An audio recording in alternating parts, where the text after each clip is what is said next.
Buenas y lluviosas noches tengan todos ustedes. Bienvenidos a miércoles de reseña del libro Claroscuro. Aunque es un poco tarde, pues ustedes disculparán. Ya saben que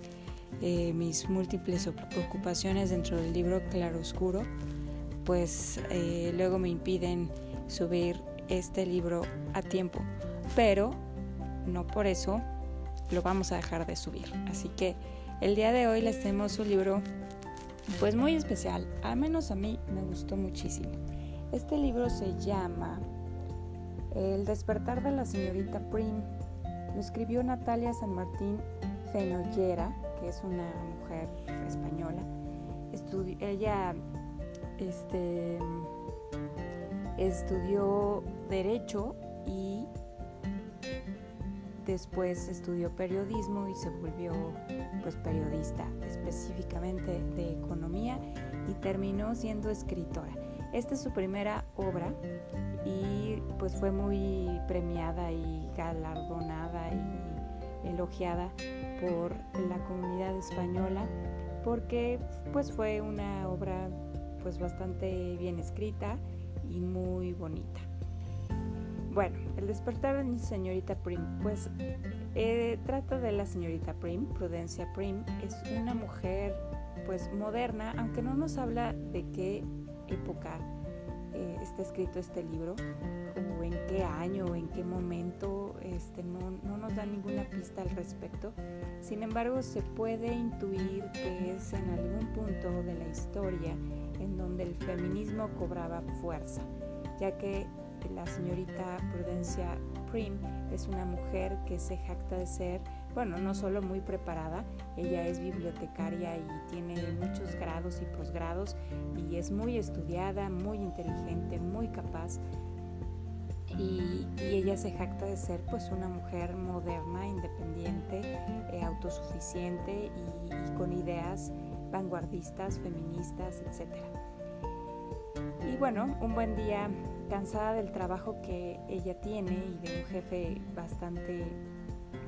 pesado, lee un periódico donde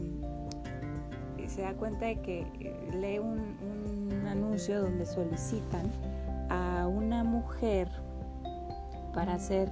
un trabajo de bibliotecaria. Pero este anuncio es bastante peculiar. Pide algunas características de las cuales pues no es como muy normal. Piden que no tenga experiencia, que no sea pero para nada calificada en el tema y que sea una mujer como con poca expectativa o prácticamente que haya renunciado a su perspectiva del mundo. Así que esta peculiar descripción le llama mucho la atención y decide postularse porque por alguna especie de corazonada o de sentimiento que tiene en el momento en que lo leyó, ella considera que precisamente es ese trabajo el que ella debe de aplicar. Y bueno, un poco además de que este trabajo es en San Ireneo de Arnois, que es un pueblito, pues además es ficticio, pero que el mismo libro nos narra que es un pueblito alejado, casi que entre montañas, y es un lugar pues realmente muy pequeño. Así que la alejará a ella pues de su trabajo estresante, de sus problemas particulares y del ajetreo de la ciudad en la que vive y de la vida que vive, que ya no la tiene satisfecha. Así que emprende el viaje a San Ireneo de Arnois y llega efectivamente a un pueblo donde las cosas no son lo que ella espera. En primer lugar, y esto pues sí es esperado de cualquier pueblo, pues es un pueblo pequeño donde todo el mundo sabe todo de todos, así que no pasa desapercibida su llegada y todo el mundo está expectante de saber y de ver si ella es la candidata que ha de quedarse ahí. Y es que San Ireneo de Arnois no es un pueblo común.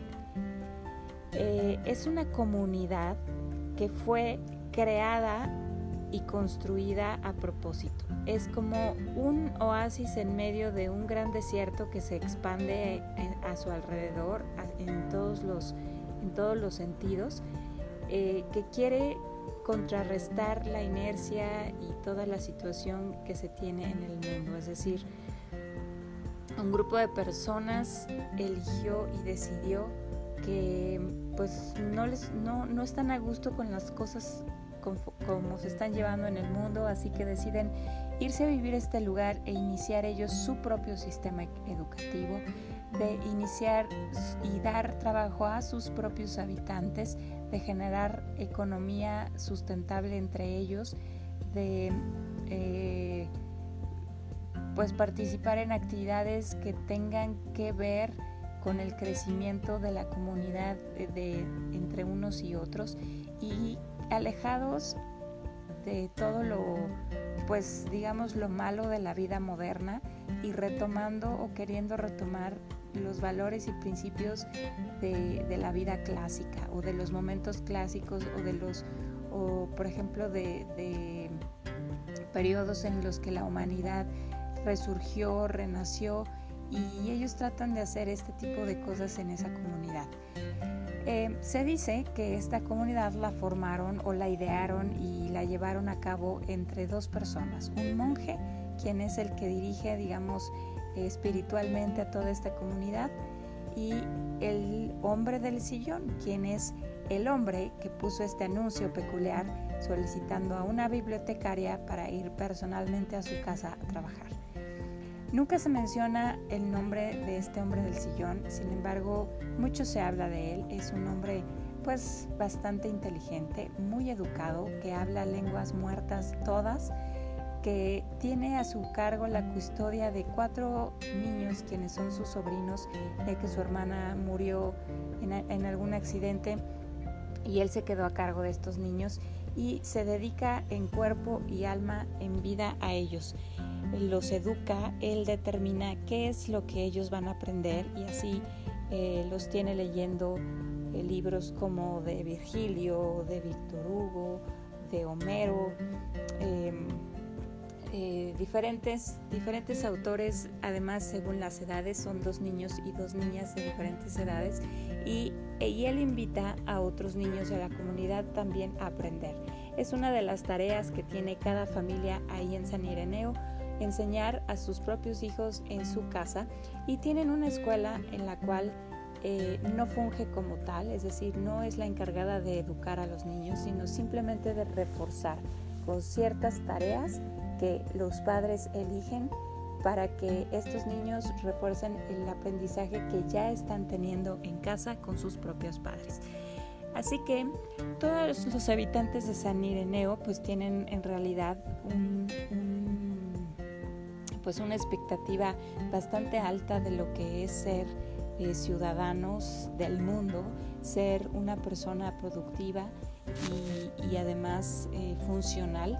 en muchos niveles. Así que llega la señorita Prim, y lo primero que ve es el señor del sillón es precisamente que ella no cumple los requisitos porque está sobrevaluada a las características que él solicitó en el anuncio. Sin embargo, los primeros en recibir a la señorita Prim son los niños de la casa, y ellos de alguna forma hacen como cierta conexión de empatía y simpatía con ella, y esto el hombre lo aprecia, así que por eso decide contratarla. Así que ella es una mujer más bien un poco estricta, un poco estructurada y bastante cerrada, a diferencia de lo que ella puede pensar de sí misma, y muy pronto empieza a tener diferentes desencuentros con todos y cada una de las personas con las que va teniendo contacto allá en esta casa en la que va a trabajar, pero también en el pueblo. El primero, por supuesto, es con su jefe, el hombre del sillón, quien es un hombre pues bastante reflexivo, con muchas ideas acerca de la vida, del mundo, del ser humano, etcétera, y con el cual empieza rápidamente a intercambiar puntos de vista, posturas y diferentes aspectos de todo prácticamente, y es una de las cosas, y siempre terminan discutiendo. Pareciera ser que siempre tienen puntos opuestos a los cuales exponer, y un poco entre ellos se da pues este jugueteo de sarcasmo, de poner a prueba al otro. El caso es que bueno, la señorita Prim pronto se da cuenta de que él es un hombre bastante peculiar contra el cual no puede simplemente ganar, y que sus digamos encantos femeninos o bien su sensibilidad femenina no son suficientes para hacerlo doblegar en cuanto a sus convicciones o en cuanto a sus pensamientos. Y así le va sucediendo con muchos de los habitantes de este pueblo, desde la florista hasta la maestra de la escuela que buscaron a una mujer sin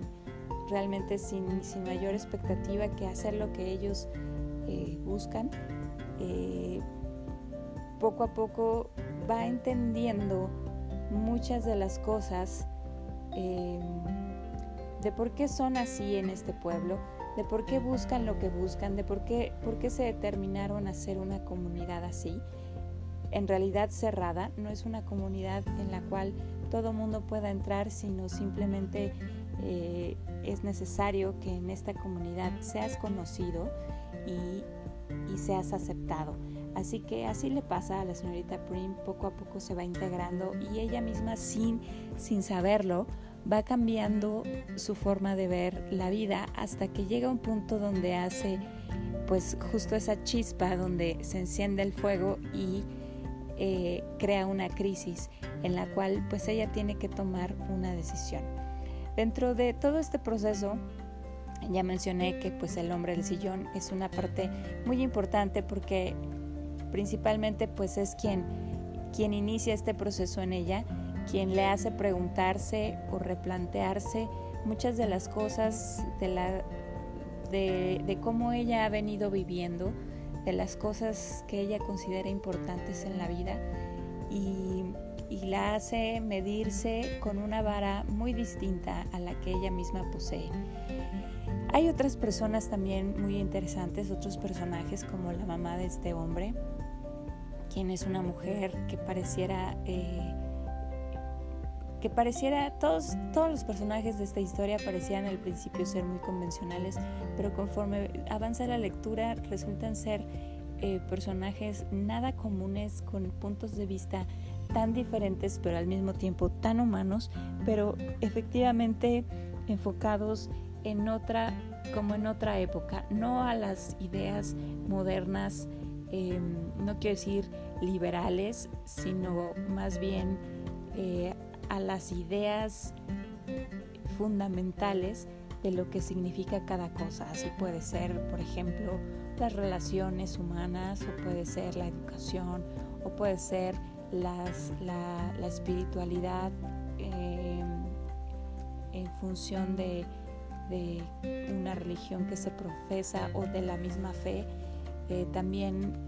por ejemplo, el matrimonio, las amistades, el desarrollo humano desde que uno es pequeño y hasta que se convierte en un anciano. Y muchos de estos aspectos se van explorando en las diferentes conversaciones que se van teniendo a lo largo de esta novela. Está un vecino cercano que se vuelve amigo de ella, quien le ayuda también a rebotar muchos de los conflictos que ella va teniendo a la hora de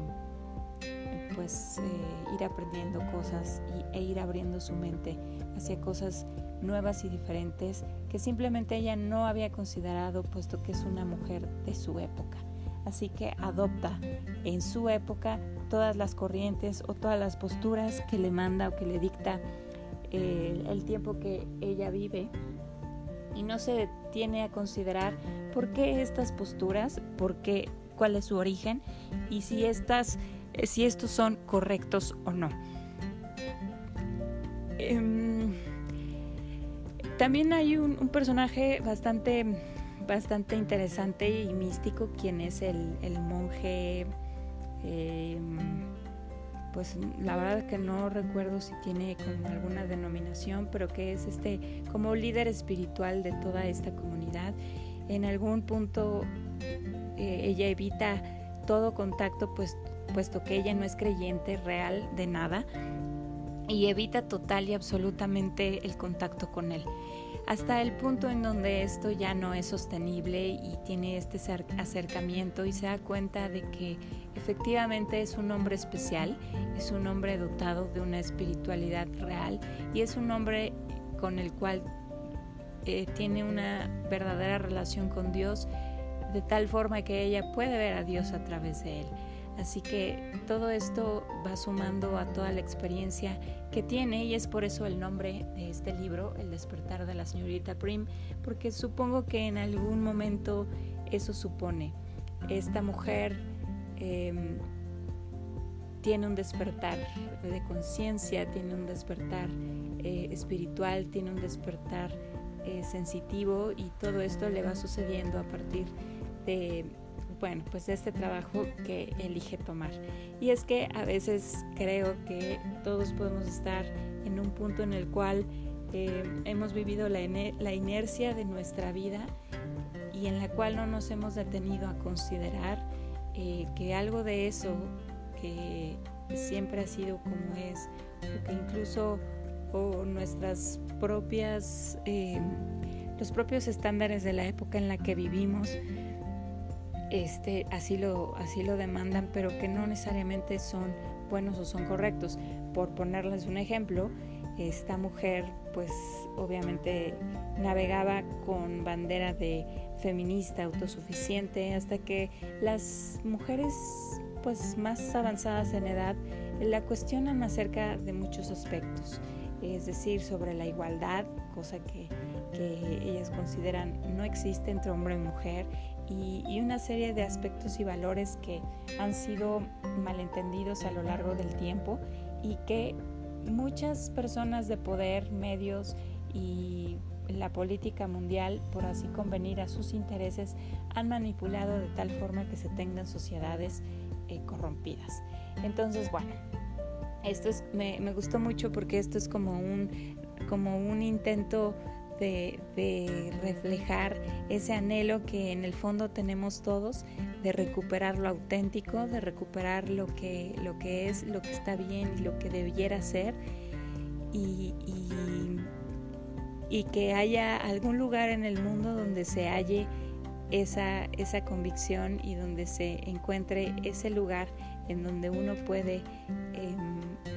pues por lo menos, aunque sea un lugar pequeño, ser feliz o ser ideal, o lo más cercano a los ideales que el hombre persigue en sí mismos. Y bueno, además de eso, pues toda esta parte de que el ser humano pues necesita también a otros para pulirse, para aprender, para cambiar, para ver las cosas de forma diferente, y eso no quiere decir que no puedan ser personas compatibles o personas que puedan caminar juntos la vida, sino que al contrario, la forma en que yo veo la vida puede ser una buena forma que te puede dar un punto de vista diferente a ti y viceversa, y eso constituye una riqueza más que el que tú y yo pensemos igual en todo. Así que pues es un libro muy recomendable, que da mucho de qué pensar, que además está escrito de forma muy bonita, muy padre, muy fluida, y que nos da además pues también un pequeño oasis dentro de toda esta realidad que vivimos todos los días. Y pues esa también es una invitación a que quizá no existe San Ireneo de forma física, así como un pueblito mágico aquí en México o en algún otro lugar del mundo, pero sí puede existir pues en un libro o en nuestra propia mente o en nuestra propia vida, siendo nosotros ese lugar al cual podemos ir y vivir esos ideales y esas convicciones, aun cuando otros quizá no lo entiendan, pero podemos siempre ser una persona que impulse o motive al despertar de otro. Y bueno, pues esta es la recomendación del día de hoy. Esperemos les guste, y también viene pues en la víspera de la fiesta de cumpleaños que como cada año se celebra de forma grande, así con bombo y platillo del director, presidente, dueño y señor del libro Claroscuro. Y así es, 16 de junio, cumpleaños de Pavel Velasco, y pues creo que ya anda en Nueva York porque allá iba a recibir sus 35 años, y creo que bueno, pues a lo mejor no va a escuchar esta reseña porque bueno, pues tiene otras cosas más importantes que atender. Hasta donde yo sé, iba a haber muchas celebridades, iba a ser en el penthouse de un importante edificio rascacielos en Nueva York, iba a haber pues muchas celebridades, muchas edecanes y canapés y todas esas cosas, y hasta bueno, fuegos artificiales y bueno, como ya saben, gastándose toda la lana que aquí nos esforzamos en ganar, pero no importa. Le mandamos un fuerte abrazo, una muy sincera felicitación, y pues la dedicatoria de este libro, esperando que le guste y que pues lo quiera leer, ¿no? Sobre todo en la víspera de este nuevo año, en el cual siempre un nuevo año, así como un nuevo día, así como un nuevo instante, así como todo lo nuevo que invita, o hay la posibilidad de un nuevo despertar y de algo diferente que encontrar, que decidir y que aprovechar. Así que bueno, recomendado, dedicado, feliz cumpleaños. Gracias a todos ustedes por escucharnos. Hasta la próxima.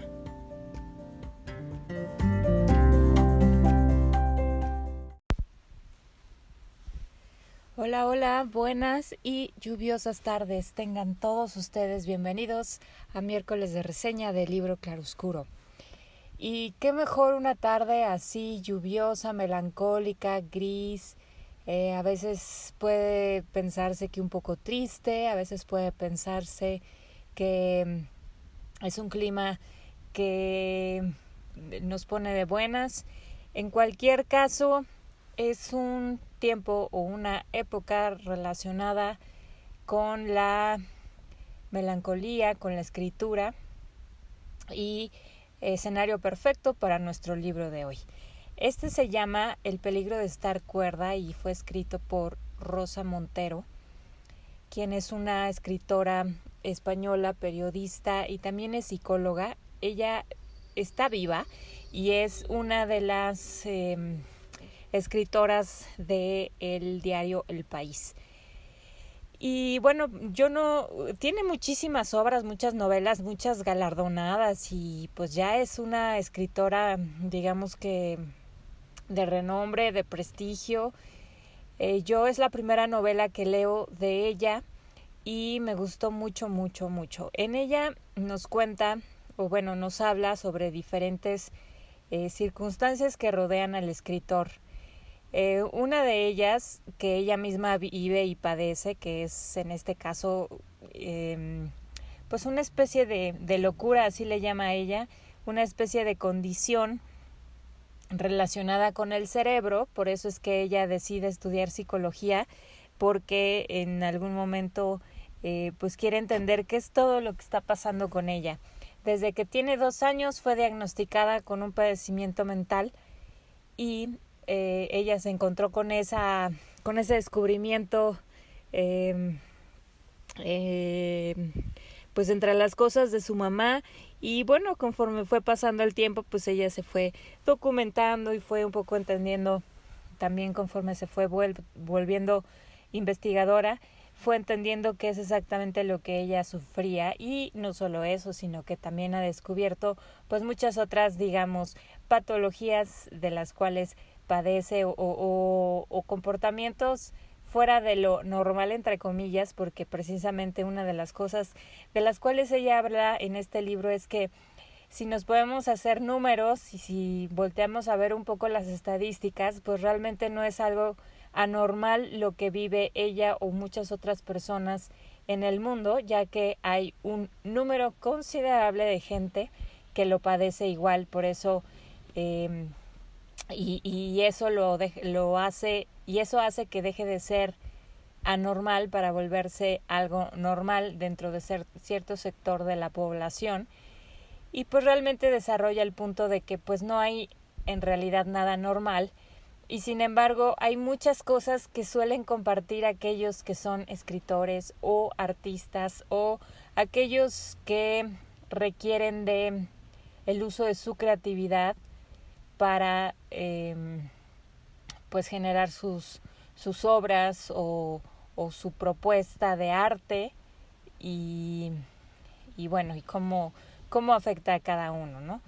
Y sobre todo pues todos los padecimientos que como escritores tienen, como por ejemplo pues a lo mejor esquizofrenias, alucinaciones, migrañas tales que te llevan a tomar medidas drásticas, y no solo eso, sino que también se traduce en adicciones a lo mejor a drogas, estupefacientes, bebidas alcohólicas, obviamente, y o sustancias que se fuman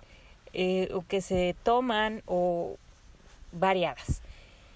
Y cómo también todo esto lleva a la mente del escritor pues de pronto a crear, porque hay algunos de ellos que no es posible crear si no están sometidos a ciertas de estas circunstancias,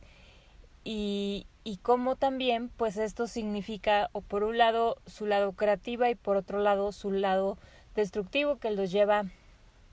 pues finalmente a morir por un efecto secundario de todos estos excesos, o bien a una manía tal que dispara pues un comportamiento pues nocivo, y pues termina a lo mejor en pues o en sobredosis o en suicidio. Y son muchos los escritores que presentan este tipo de patologías.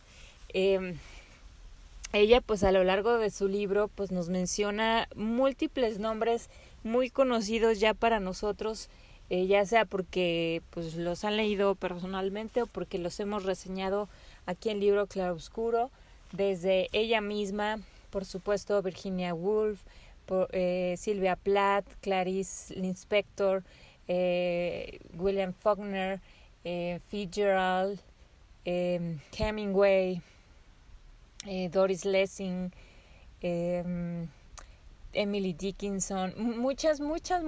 ahorita no me vienen a la mente todos los nombres que ella misma menciona, unos que también pues yo no reconozco ni conozco, pero que ya ella me da referencia y que pues en algún momento quizá va a haber la oportunidad de que yo pueda acercarme a sus libros, y también pues todas las inseguridades que rodean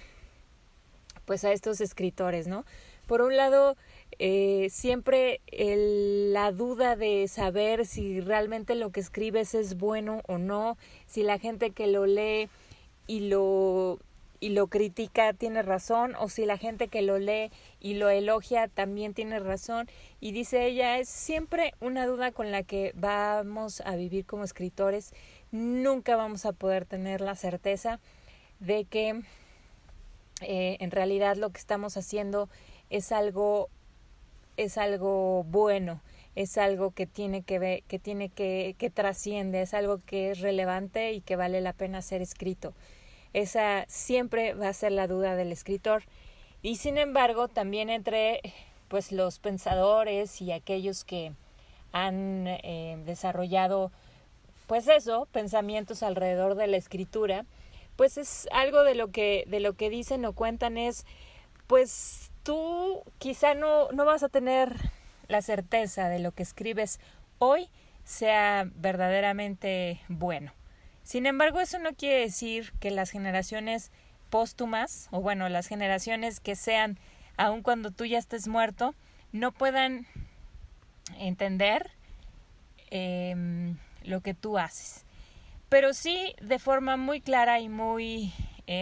tangible, un escritor escribe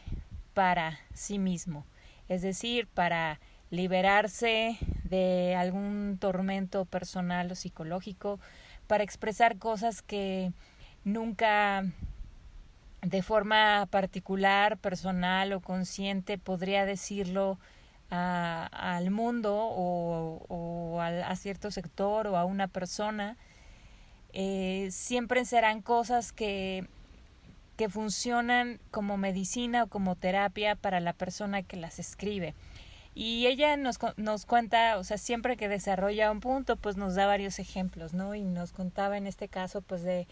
por ejemplo, Emily Dickinson, quien fue una mujer, pues, huraña y pues prácticamente encerrada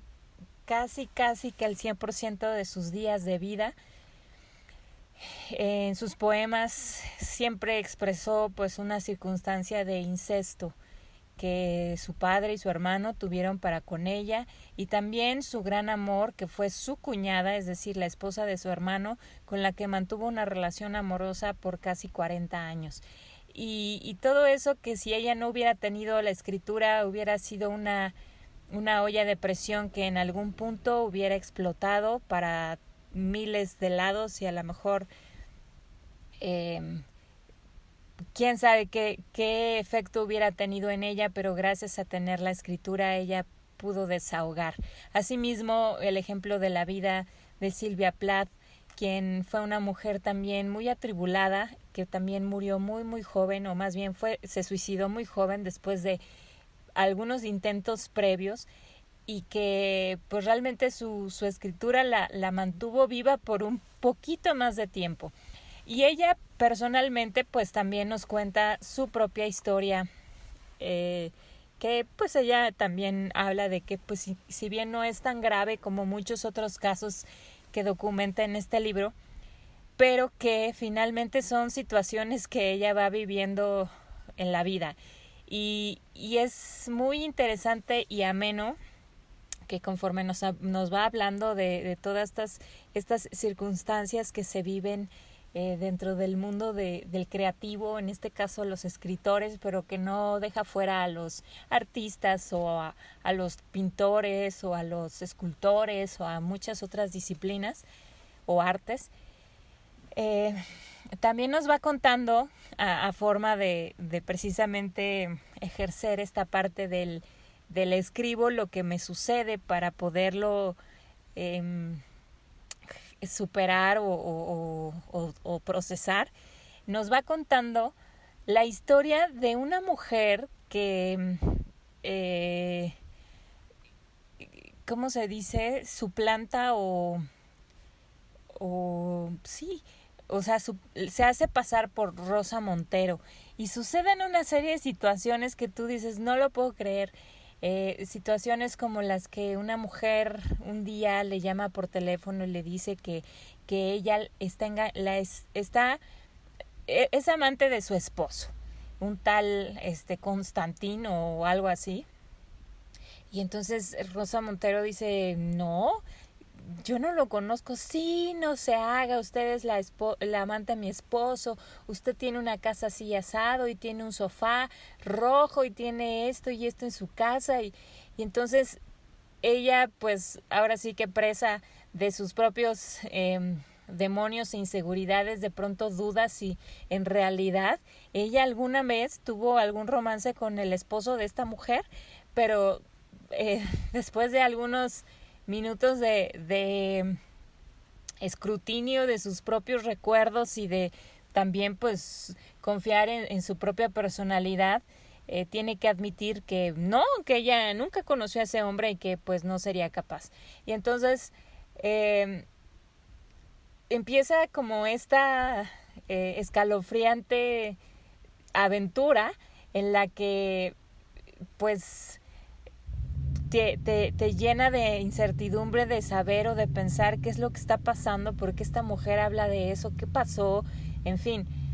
Y le empieza a decir cosas tales y detalles de dónde trabaja, de qué ha hecho, y que ella asegura, jura y perjura que se trata de Rosa Montero, la escritora, o sea, ella misma en persona. Entonces, bueno, sufre una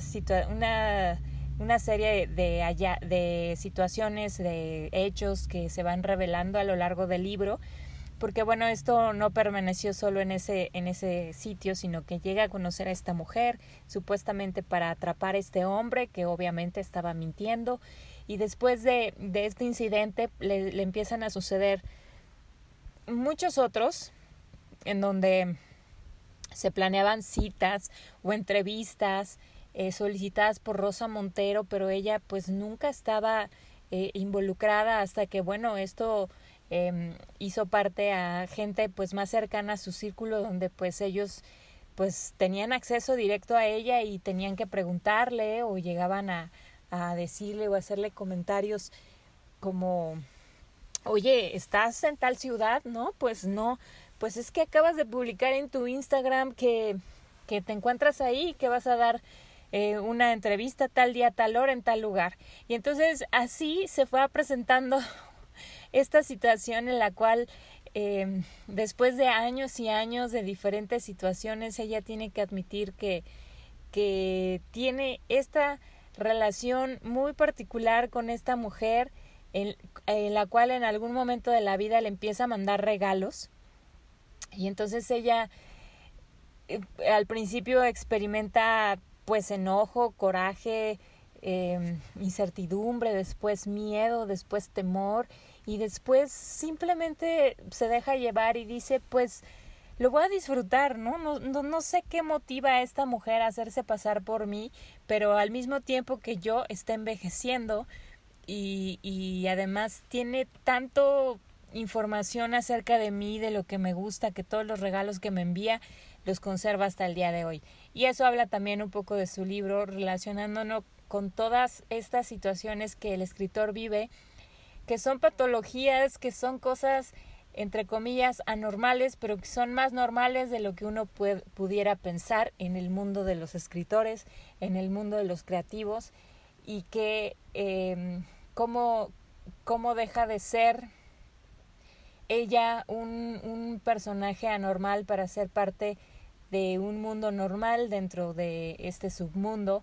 y cómo se manifiesta todo eso, cómo lo ven ellos, qué punto de vista tienen, y pues, ¿por qué no darnos ese punto de vista o esa perspectiva de ser humano, que también con errores o con aciertos o con simplemente formas diferentes de ver la vida enfrentan pues los problemas cotidianos, los problemas que son pues ahora sí que de forma normal para todo el género humano que vive y respira en cualquiera que sea su tiempo de vida, y bueno, particularmente para los que lo leemos el día de hoy. Me pareció un libro muy entretenido, muy rico en cuanto a información,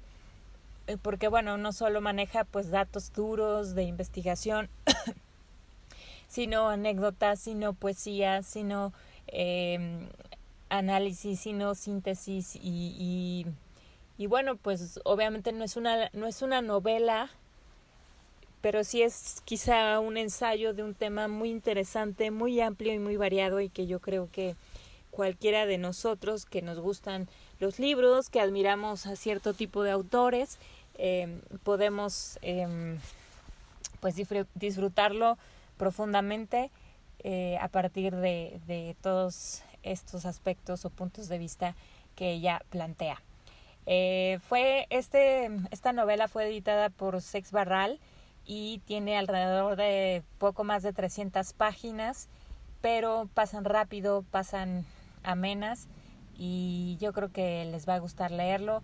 No va a ser lo último seguramente que yo lea de Rosa Montero. Mientras tanto ya la sigo en Facebook o en Instagram porque esa historia que cuenta sobre su Rosa Montero ficticia o la impostora, ella incluso dedica todo un capítulo a hablar de que a los escritores les encantan los impostores y entonces desarrolla ahí un punto acerca de esto. Y bueno, es algo que yo no sé si lo hizo en serio o lo hizo como para interesar un poco más a sus lectores. El caso es que a mí sí me despertó la curiosidad y estaré atenta para ver si puedo identificar quién es la que se expresa o si Rosa Montero real o Rosa Montero impostora. Esperemos que les guste y que si lo quieren leer, pues nos platiquen qué les parece o bueno, qué comentarios tienen al respecto. Muchas gracias por escucharnos y hasta la próxima.